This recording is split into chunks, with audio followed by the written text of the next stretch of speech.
it's Mrs. Bowman. It's Thursday, March 19th.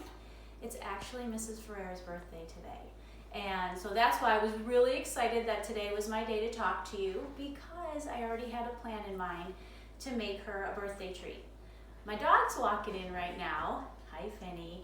So since we've turned my kitchen into a classroom, you never know what might happen, like Finn coming in. So hold on, let me introduce you to Finn. And my kids are home, just like you guys are at home learning, my kids are at home. Say hi. Hi, Minnie. So my daughter Laura, who most of you know, if you're in my class, you know about Laura and Danny already. If you're in Miss G's class, you should know that I have two kids, both grown, 20 and 18. So Laura's my 20-year-old, and she's home from college, so she's actually taking online classes just like you guys are doing right now. And so is Danny, and he's 18. So they're both learning on the computer and doing online stuff just like you guys. So you're not much different than they are, which is kind of cool actually. So you might actually hear Finn bark if a car drives by or he sees a squirrel. Pretty sure he's gonna bark. So just laugh and move along with me, it'll all be good, okay? So today we are gonna bake Miss Ferrera a treat. That's our activity for today. But before we get to the fun stuff, we've got to do a little bit of language and a little bit of math. So come over here with me for just a minute and I'll show you what we have. So these are our vocabulary words for today. So the first one is a recipe. And a recipe is actually a set of instructions to help you make something. So this is my recipe card for today. And you can see, is that okay, Laura? Mm-hmm. It actually is the recipe for chocolate chip cookies. And it tells me all the steps and all the ingredients I need to make them. So that's what I'll be using today. And to be really honest, I've made these so many times that I know it by heart. So I won't usually look at this because I already know what to do. But if it was new to you, you want to do this. You want to always follow the recipe to make sure your food, your meal turns out just perfect, okay? So recipe is a set of instructions to prepare or make a specific food. So if you have a favorite food and you learn how to make it, you'd be following a recipe. The next word is the process. And that's the steps you follow to get from beginning to end. So in your day, you guys do a lot of different processes. When you get dressed, it's a process. You start by putting your socks on first, maybe, or maybe even your underwear. And then there's something that's last. Maybe you put your shirt on last every day. So that's a process. You have the process of brushing your teeth. Take your toothbrush out, open the toothpaste, put the toothpaste on your toothbrush, brush your teeth, rinse your teeth. So there's processes throughout our entire day. So if you stop and think about it just for a minute, you'll realize, oh yeah, I do a lot of processes throughout my day.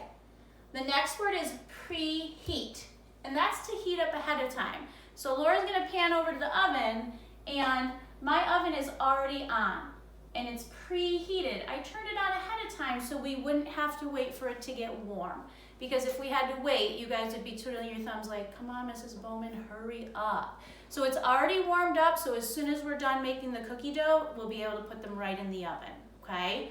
And whenever you see the little prefix pre, it means to do ahead of time, something that's being done beforehand, okay? So you'll see this a lot in vocabulary words as you get older. And the last word is repeat. Right? If we repeat a song or we repeat a Go Noodle, we do it again. We do it over and over. So that's what this means, to do something again. And I'm going to have to repeat some processes today when we're making the cookies. So that's why I included that one. So the next thing I want you guys to think about are our synonyms. And we've learned about synonyms this year. We probably did in first grade too a little bit. And if you remember, a synonym is another word that means the same or similar to another word. So I put 3 words up here, and I want you to think about 3 synonyms for these words. The first one is mix.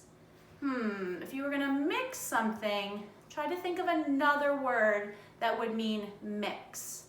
The second one is happy, and I chose that just because it's Miss Ferrera's birthday. Happy birthday. So think of another word that means happy in your mind. That would be a synonym, okay?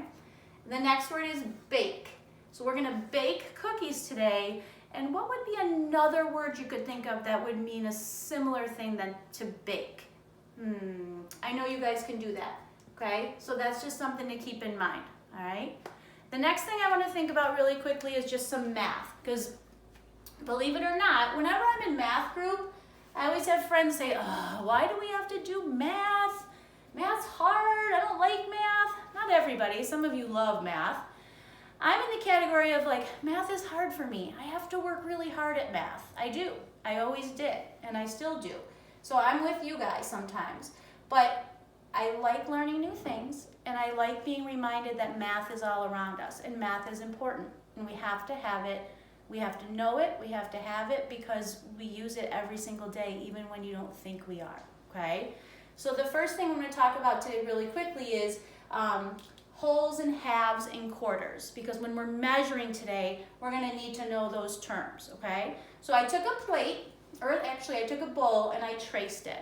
So here is a whole circle. And remember, it's a circle, and I did a really good job tracing. I was really careful, because I wanted to make sure that when I found the middle point, right, all of the sides of the circle are exactly the same distance away, all right? So that makes a really, that's what makes a circle, is when there's a center and all of the sides are, actually there aren't sides to a circle, are there? So all of the points on the circle are equal distant away, right? So this is our whole circle, and if I wanted to just have half of the circle, I'm going to draw a line of symmetry. And because it's a circle, my line of symmetry could go a bunch of different ways. But for today, I'm just going to do it this way. I'm going to cut it right in half, and that way Laura can still see me. So I'm going to go right through my middle point, and then I'm going to color in half of my circle. Just like if you brought a cookie for lunch, and you're feeling really generous, and you wanted to share it with your best friend that day, and you would say, all right, I'll give you half. You would have one part, your partner, your friend would have another part, and if you broke it in half, you would have exactly the same amount. You would have two halves that were equal or the same, right? Now that's important because some of our measuring cups today are going to show half and whole. So let me just grab these really quick, and then Laura's going to follow me back over here, right? So this is a whole cup. This is 1 cup, right? So when I'm measuring flour today, I could use the whole cup. Probably won't. I probably will end up using half a cup, because my recipe says I need 1.5 cups. So I'm going to need a half a cup no matter what. But if I didn't have a half a cup, believe it or not, there's still another way I could measure that out accurately, and it would be to use a 1/4 cup, and I'm going to show you how to do that. That means I need to divide my circle into 4 pieces, because if Laura can zoom in close enough, you'll see there's 4. 1/4 means 1/4, okay? So that's 4 pieces. So I'm going to make sure to be really careful and hit my center point, and I'm going to divide my circle into 4 pieces. So if I just want to have 1/4, I'm just going to color in 1 section. Right? And you can tell just by looking at this, guys, that 1/4 is less than 1/2. It's a smaller amount. So if I wanted to do a half a cup, but I only had 1/4 of a cup, 1/4 of a cup, I'd have to use this twice, right? So I'd have to use 1/4, and then I'd have to use another 1/4 cup. And that would give me 1/2. So see, believe it or not, there's math and baking all the time, okay? And it's the same thing with my teaspoons here. I've got a half a teaspoon. That one's dirtier because I used it earlier. I've got a half a teaspoon, which would show me right here, but then I also have a whole teaspoon, right? And I'm gonna need to use both of those today. All right, I could, if I didn't have the whole teaspoon, I would be okay with a half, because I could just use it twice, all right? So that's our math for today. So all the good stuff is done. The other thing I want to show you guys is my timer on my oven is broken. It's been kind of funky, so I don't burn my cookies. I'm gonna actually have to use my clock in the kitchen to make sure I have, so I don't overbake the cookies, I don't take them out too soon, because then they would be so mushy and gross. So what I'm gonna do is, even though there's a clock on my stove and on my microwave, or on my oven and my microwave, I'm gonna show you my clock over here. And for my math group and Miss G's math group, this is important because we've been spending a lot of time on time. So you can see, just like we teach you guys, you can see that the larger numbers are the hours. So right now, while I'm talking to you, the hour hand hasn't reached the 2 yet, so we're still in the 1 o'clock time frame. So our hour is 1, and then you can see the second hand ticking by. And then I'm gonna look down here to my minute hand, and it's just about right now to the 6, which you guys know, especially in Miss G's class, that means 30 minutes have gone by. So the time right now is 1:30, and it's PM, it's in the afternoon. So what we're gonna do is, once I put them in the oven, we'll check the time on the clock, and then we're gonna set it for 10 minutes, and then we know 10 minutes will pass by.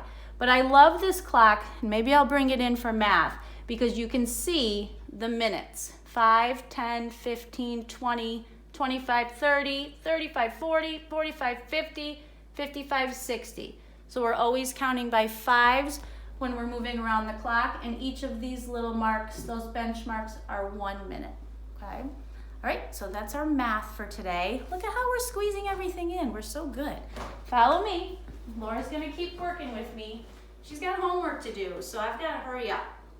So here's all my ingredients today. I'm gonna need sugar, which I love, and we know sugar's in a lot of candy, right? Sugar's okay in moderation as long as it's okay with your grown-up. We've got flour, which is also white, it's a little fluffier. You guys kind of get a look at my kitchen and how I live each day. We've got to use some salt. We've got baking soda. We've got 1 egg. If I was going to double this recipe, make twice as much, I would need 2 eggs. Okay, I can double all these ingredients. I'm just going to make a small batch today, all right, because Mrs. Ferreira, she doesn't want to eat a lot of cookies, even though Gabe and Tolly do. So we'll actually see how many I get. And then we've got 1 stick of butter, which is equal to 1/2 cup, right? So I need that for the recipe as well. And things that aren't ingredients, but that I need to have, are obviously a bowl. I need my mixer, it's my hand mixer, and these are the beaters. So the beaters are actually gonna be put right into these 2 holes, and rather than me having to stir it, because it does get really tough, this makes my job easier. So it's a nice machine that helps me do a job easier than if I could do it by myself. All right, of course I need a spoon. I've got my cookie sheet, so once we make the dough, that's where the cookies will actually go and cook and bake on. And then I've got my Mickey Mouse oven rug. Gotta have that, because I don't want to take anything out of the oven when it's too hot. All right, so this is my favorite. And as you can see, I'm wearing my Yankee shirt today. I'm missing baseball since they canceled part of the season. You guys know I'm a baseball lover and a Yankee lover, so I'm representing my team today. All right, so we're gonna get started because I don't want to keep you too much longer. All right, because you're gonna have homework after this. So, all right, let's get started. So I gotta go over here and get my measuring cups. So I can't do anything without those, because as my math group knows, during math, we know we cannot be willy-nilly. You have to be exact and precise. And when you're baking and cooking most of the time, you need to be pretty precise. Otherwise, your meal, your product isn't gonna taste really well. If I just started dumping, cups of sugar in here and I didn't follow the recipe, things wouldn't taste so great when I'm finished. All right, so I'm gonna follow my recipe, which I said I already kind of know, right? Kind of got it memorized. So I know that I'm gonna use 1/2 cup, and I'm gonna take 1/2 cup of sugar. I'm just gonna dig right in, and I'm gonna level it off, which just kind of means to make it flat, all right? And then I'm gonna be careful, I'm gonna pour it right in my bowl. Oh, you know what, guys? The other thing I need is brown sugar, and I forgot to take that out. It was out earlier. So this is just a little bit more flavorful sugar, I guess you would say.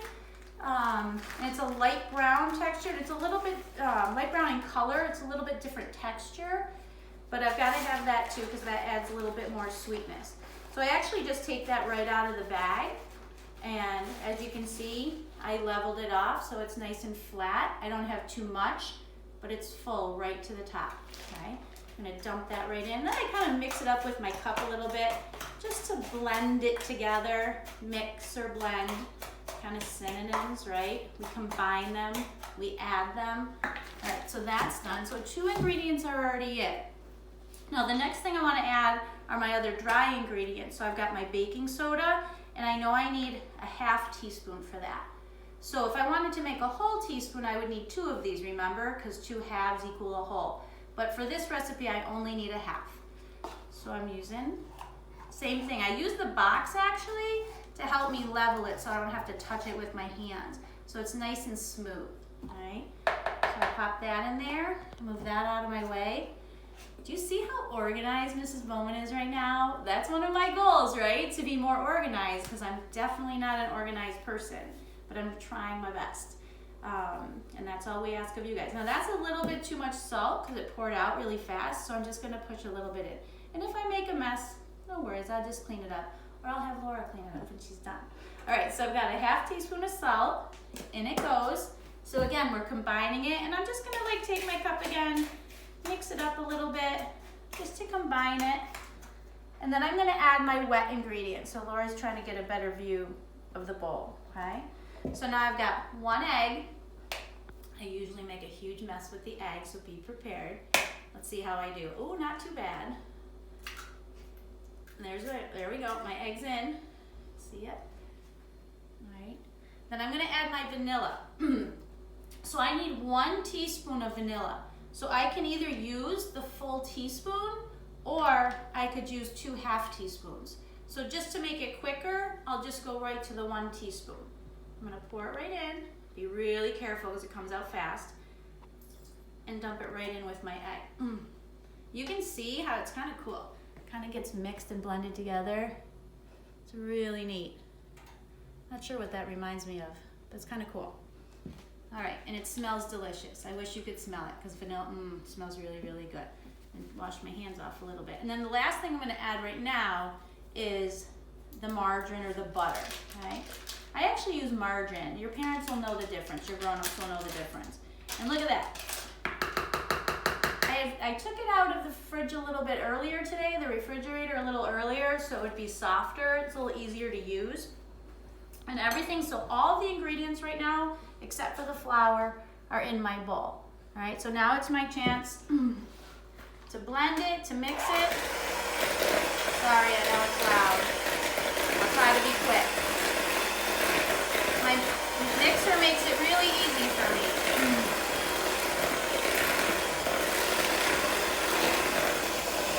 You're going to notice a big change once you see, because now everything's actually blended together, mixed together, and instead of being several different colors, textures,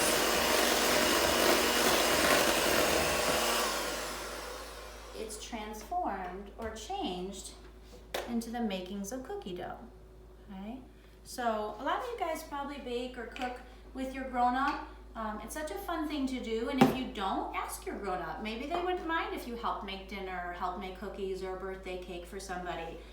Maybe they just don't know you're interested. So if it's something you'd like to do, you can say, oh, can I please help? There's so much math and language in baking and cooking, and I could learn so much. They might actually let you do it, all right? Now this recipe calls for 1½ cups of flour. So I realized I just grabbed the cup, which is fine because then I'm just gonna need 1½ cups, or I could use 3 of these, right? Because 2 of these make a half, or 2 of these make a whole, right? And then another one would be the extra half that I need. But just for a shortcut, I'll use 1 whole cup. So I'm gonna dig right into my flour. And again, I'm just gonna wiggle it, shake it a little bit, and then dump it right in.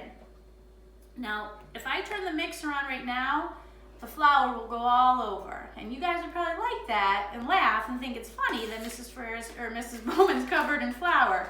But I'm gonna use my spoon just to combine it a little bit, blend it a little bit before I turn the mixer on. Especially because I'm wearing dark pants today, so then it'll really be a huge mess. Although then when things fly all over and land on the floor, you'll see Finn come back around because he loves to eat whatever it is that falls on the floor, even though he's not supposed to. All right, so I'm gonna mix that up really quick, and then I'll add one more half cup.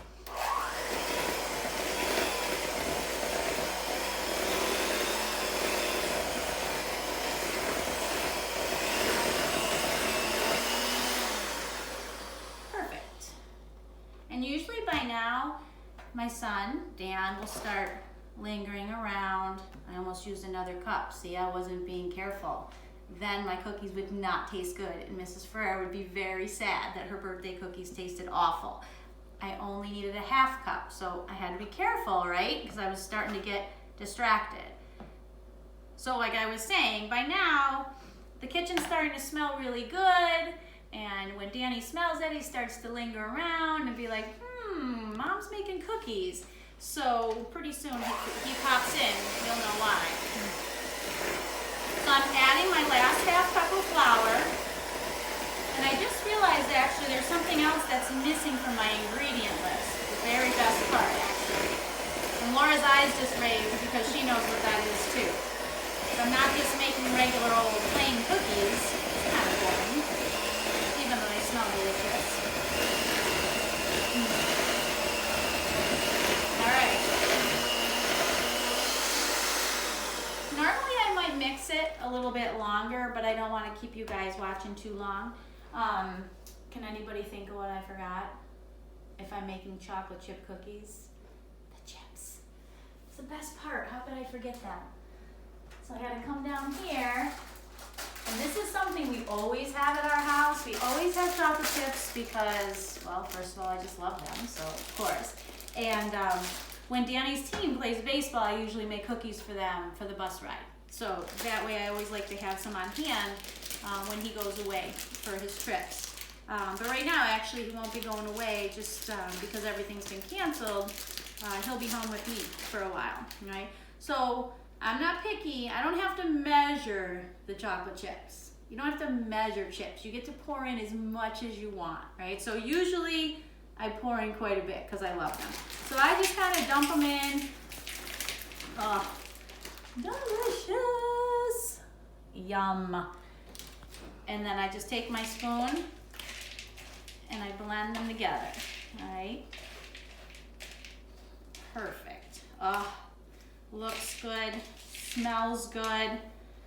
Using my math, used my math skills today. I've used a lot of vocabulary today. We're having a discussion. This is something that you guys can easily teach to your grown-up, a friend, a little brother, older sister, little sister, to do.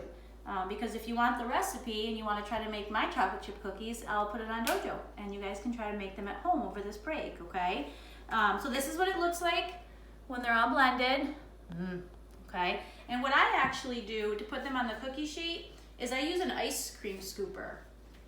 It just makes it quick and easy, and then I don't have to really measure. So I just kind of get a scoop and they come right out. And I usually just try to make 2 rows. And you guys in Miss Ferrera's math group, once I'm done here, just looking at these, it should kind of ring a bell to you. That means like make you aware, make you think of something that you've been doing in math.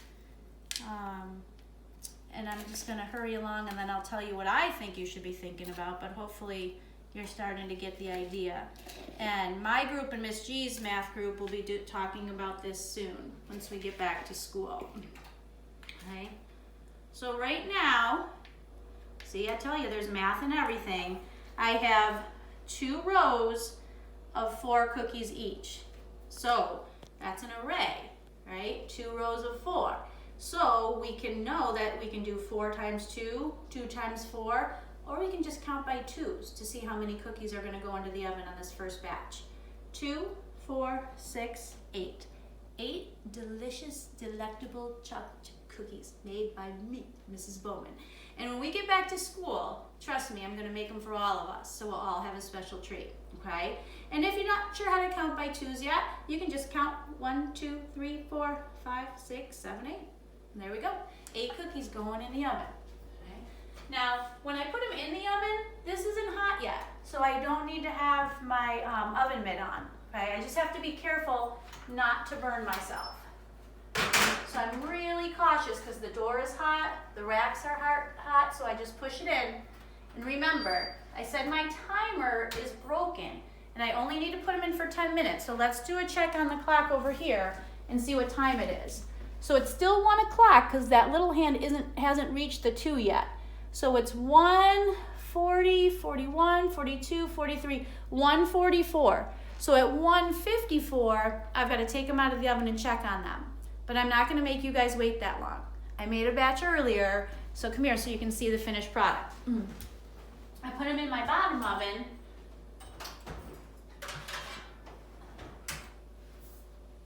So there they are. So that's the first round of cookies that's going over to Mrs. Ferrera's today for her birthday. If she even gets any, I have a feeling Gabe and Tolly might sneak these off before she even has a chance to get them. Okay, so that's our finished product for today. So that was our process, right? We followed the recipe step by step, and this is the finished product, right? So now, I hope you guys had fun, kind of checking me out in my kitchen a little bit and get to see what my house looks like a little. When I do my read aloud later today, I'll have Finn sit with me. We'll see how long he'll sit with me. And you guys can get to know him a little bit better, okay? And then over the next couple weeks, Laura and Dan will pop in too, so you can meet them, all right? So for your homework, you have a couple options. You can do a writing assignment. There's 2 choices for the writing assignments. You can do just a general writing assignment about what we did today, but make sure to include the who, the what, the where, the why, and the when. The who could be me, right? Or you. I watched a video of Mrs. Bowman making cookies today, okay? So we could both be in your story, probably should be. The what were we doing? Making cookies today. Talking about math, talking about vocabulary, how all of that's built into baking, and pretty much a lot of what we do all day long. Where? At Mrs. Bowman's house, of course. Why? Because even though it seems like you're on break, we're still learning. And okay, every day we should be spending time doing some learning. And it doesn't have to be anything specific. There's things you should be learning all day, just hanging out with your grown-up and talking with them. But Miss Ferrera, Miss G and I, and Miss Friga, we want to make sure you're learning some of the specific things that we've been teaching you along the way so you don't forget, right? Because it's really important. I know what happens when I don't review. I usually forget, and I don't want that to happen to you guys. And then when. So we know, I think we started at 1:30, like exactly 1:30. So you could even include the specific time. Or you could say, when we started, when we finished, how long. I forgot my how actually, sorry about that guys. How long we had to bake the cookies for. So that's one way you can do your writing assignment. The other is a temporal writing piece. And we did this when we talked about bubble gum in my class. What came first? Then what did we do? What came next? And then depending on how many steps you include, what did we do after that? And what was the very last thing? So that's another way you can do your writing piece. The other option would be to write down like 4 or 5 ways that you can think of or that you can find math in your kitchen or your house. Because there's plenty of things you can do to just look around and find ways that math concepts are all around your house. All right, and I'm going to show you a few examples really quickly, and then I'm going to let you go. All right, so these are ways that just looking around last night, I was like, where do I see math in my kitchen? Well, here's one way. The first way was I went to grab eggs, and when I opened a full thing of eggs, wow, there's another array. 2 rows, 6 eggs in each row, okay? So 2 times 6, 6 times 2 for those of you guys in Miss Ferrera's math group. For my math group and Miss G's math group, 2, 4, 6, 8, 2, 4, 6, 8, 10, 12. 12 eggs, that's a dozen. 12 of anything is a dozen, okay? So that's a word you'll hear a lot, a dozen. If you hear a dozen of anything, it means somebody has 12 of them, right? So if you have a dozen Skittles, you've got 12 Skittles, which means you're really lucky. All right, or you can just count them by ones. 1, 2, 3, 4, 5, 6, 7, 8, 9, 10, 11, 12. Sorry guys, I have my glasses on today, so anything that's really close to me, it's kind of hard for me to see, believe it or not. So if you're in my math group also, you'll know that there's 1 10 and 2 1s. There's math everywhere, okay? Another way to find math is, let's get those, is I picked up some Easter candy the other day, and as you can see, 2 rows of 4. There's another array. Really cool, love it. Then I was looking on the back of my goldfish container here. I love goldfish. My class, we have goldfish for snack a lot, so I know most of us like them. It says here that a serving size is 55 pieces. So that's kind of their way of saying 55 pieces is probably enough for each time you sit down and have some goldfish. But then it says to me, oh, there's 6 servings in this bag. So that means if there's 50 or 55 pieces per serving and there's 6 servings, how many total goldfish would be in here? So you could do groups of 10, you could do groups of 50 or 55 because that would be a serving, and you should come out with like about 300 to 330. So it's just a fun thing to do with math. Don't waste your grown-ups' food. If you're gonna do something fun like this, make sure you get your okay from your grandma or your grown-up, okay? So that's really important. Don't just start playing with food. Your grown-up might get really mad. Another way you might need to know math, and my math group knows this, is if you're ordering from a menu, all right? They tell you the prices, then you have to look and see how much money you have. Do I have enough? Maybe I don't, maybe I do. If I don't have enough, how much more money would I need to order this delicious egg roll? You gotta know, right? It's important that we have math, that we know math. The other way, last 2 things are, I've got this delicious bowl of candy. My little love Audrey, my niece, made this super cute bowl for me. I'm wondering if I have an odd number or an even number amount of candy. Let me find out. We know if it's an even number, everybody's gonna have a partner. So I'm gonna partner up my candy pieces here and see if I have an odd number or an even number of candy. All I know is I hope there's some for me. Usually Danny gets in here. Uh-oh. It looks like I have one friend who does not have a partner. So even though I don't know exactly how many pieces are here right now, what I do know is the number is going to be odd because this 4 Snickers doesn't have a partner, which means I should probably eat them. So everybody else is all set. Okay, and this is the very last thing I'm gonna show you guys. As you know me, Mrs. Bowman loves to chat. But last night I went to make hot chocolate, and this is my husband's coffee maker. I don't drink coffee. And I pulled out the drawer, and I was like, what? Another array. I've got 4 columns or 4 rows, depending on where you're standing, and each row or each column has 1, 2, 3, 4, 5 items in it. So 5, 5, 5, 5. So 5 times 4, because it's 5, 4 times. 1, 2, 3, 4, 5 of them in each row, okay? Or we can just count by 5s. 5, 10, 15, 20. Math is everywhere. Thanks for listening, guys. I hope you had fun, and we'll see you next week on Thursday, okay? Check out my read aloud later today. Bye.